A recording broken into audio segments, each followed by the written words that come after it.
صباح النور. احسن كوماج ممكن ديريه ولو مره في السيمانه وما عندكش مشكل وما عندكش مناش تخافي ولو تكون عندك الحساسيه.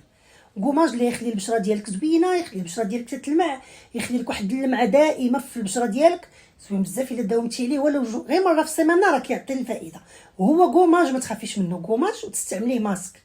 كتاخدي الكوك والعسل، حاولي تاخدي داك الكوك اللي تيكون رطب وقادي لك الغرض. خدي الكوك رطب وفيه الزيت، ماشي كوك اللي محيي ما فيهش الزيت.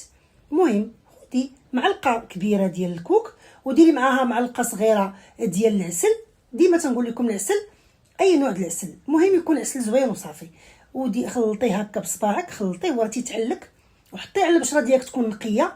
حطيه غير بشويه بشويه، حطيه على البشره ديالك وخليه واحد 10 ديال الدقائق.